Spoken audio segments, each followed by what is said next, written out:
Salve, paz e bem, meu povo! Voltamos ao nosso curso de teologia a partir dos passos da igreja.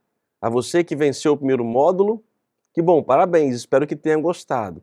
Lembrando que nós estamos no início de uma reflexão teológica, uma reflexão da igreja. Calma, vamos ainda mergulhar profundamente em águas profundas. Começamos então o segundo módulo, o segundo passo. E agora as coisas começam a dar um pouco mais de profundidade, embora ainda galgando, mas passos mais concretos. Vimos no primeiro módulo a igreja, que chamamos de padres apostólicos, né? Aqueles que estavam ligados aos apóstolos, ou conhecer os apóstolos. Então ainda era muito primitivo, então era algo de estar ali diante de sequências daquilo que ia acontecendo. Só que a comunidade começa a crescer. O evangelho começa a chegar em outras instâncias. Muitas pessoas começam a se converter, a aceitar o Cristo. E começa a haver dentro do império, da sociedade, um desequilíbrio. Se na sociedade civil há discrepância entre donos e escravos, ou o que seja, homens e mulheres, o cristianismo, a comunidade cristã, começa agora a enfrentar um momento de conversão e as pessoas vivendo unidas. Já não tem mais uma patente alta, uma patente baixa. Todos agora passam a ser irmãos. Sociologicamente, eclesiologicamente, isto é uma bomba.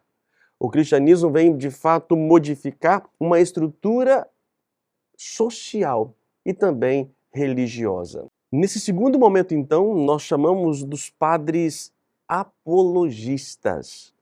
Apologia significa defesa. Eles, então, vão defender. Defender o quê? De quem?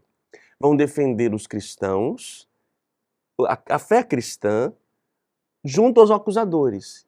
E do que nós somos acusados? Do que eles eram acusados? Aqui, então, entra o momento que chamamos os mártires. A igreja nossa, nosso fundador, deu a vida, morreu. Sabemos disso e foi assassinado, Jesus Cristo. E o seu sangue é o que é a base da nossa igreja, da nossa fé. Os primeiros que sucederam seguem o mesmo caminho. Nossa igreja, a base dela toda, ela é basada em sangue de pessoas que deram a sua vida diante daquilo que eram acusados.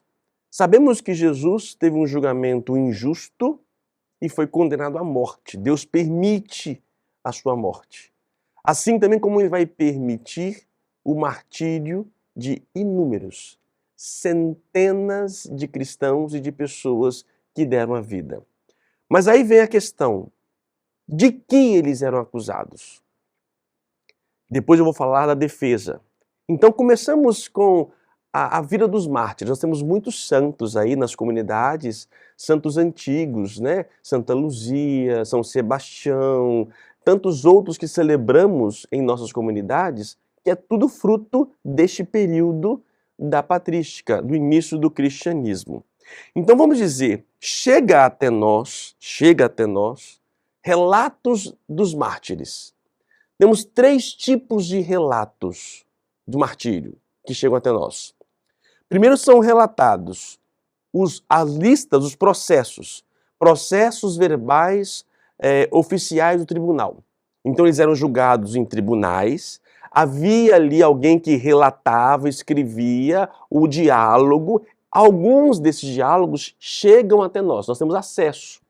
Então nós temos ali o conteúdo daquilo que eles eram acusados.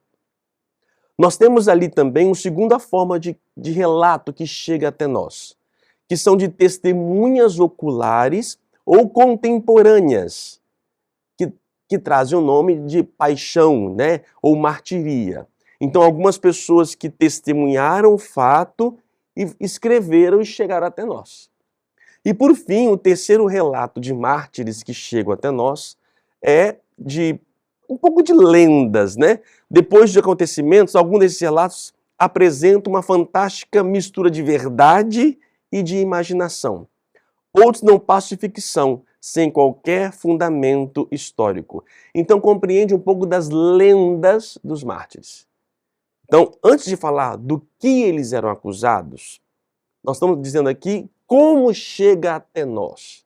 Então, relatório dos tribunais, nós temos pessoas que testemunharam o fato e algumas histórias que foram surgindo, algumas um pouco lendárias, que chegam até nós.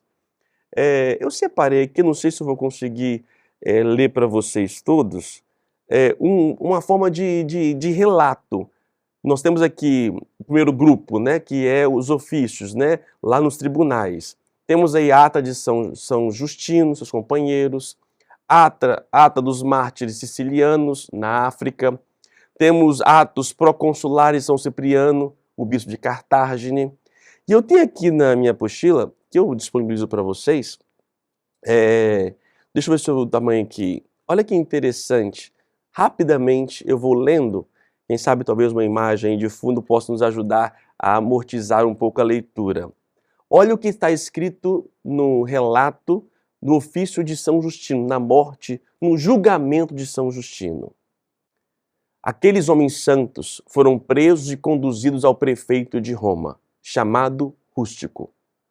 No tribunal, o prefeito Rústico disse a Justino: em primeiro lugar, manifesta tua fé nos deuses e obediência aos imperadores.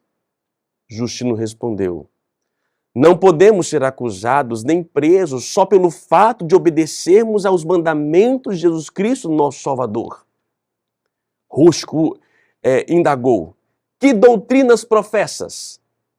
E Justino respondeu: na verdade, procurei conhecer todas as doutrinas, mas acabei por abraçar a verdadeira doutrina dos cristãos, embora ela não seja aceita por aqueles que vivem no erro. O prefeito Rústico prosseguiu: e tu aceitas essa doutrina grande e miserável? E Justino: sim, pois assim como verdade absoluta. O prefeito perguntou: que verdade é esta? Justino explicou: adoramos o Deus dos cristãos, a quem temos como único Criador, desde o princípio, artífice de toda a criação, das coisas visíveis e invisíveis.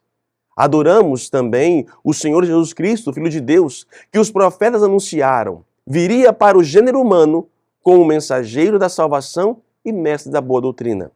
E eu, um simples homem, considero insignificante tudo o que estou dizendo para exprimir sua infinita divindade.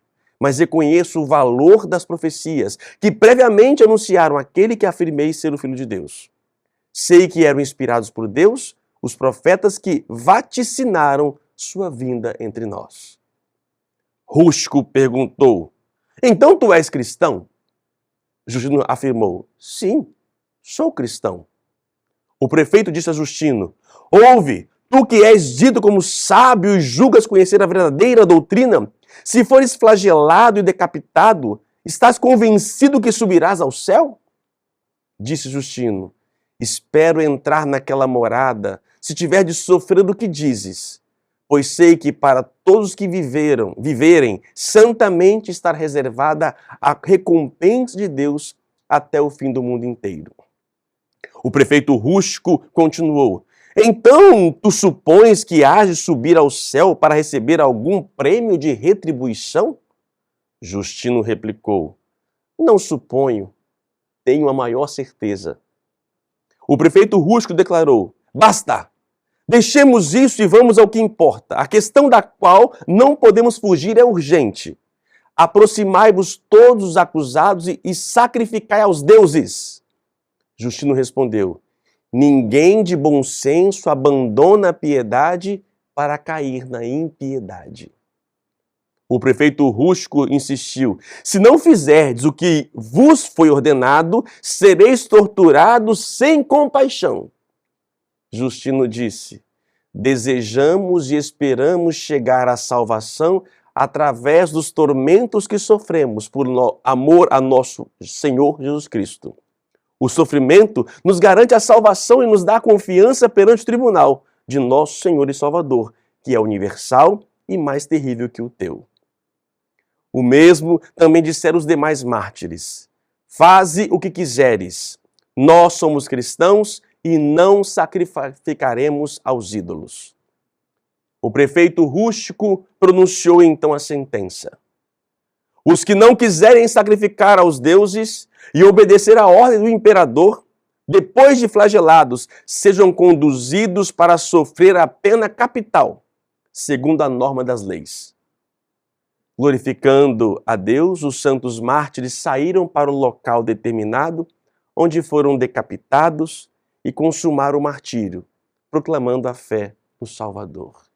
Isso é lindo, doloroso e lindo. O que a gente vê aqui? Uma graça santificante para o martírio. E, ao mesmo tempo, o silêncio de Deus. Como Deus permite a injustiça?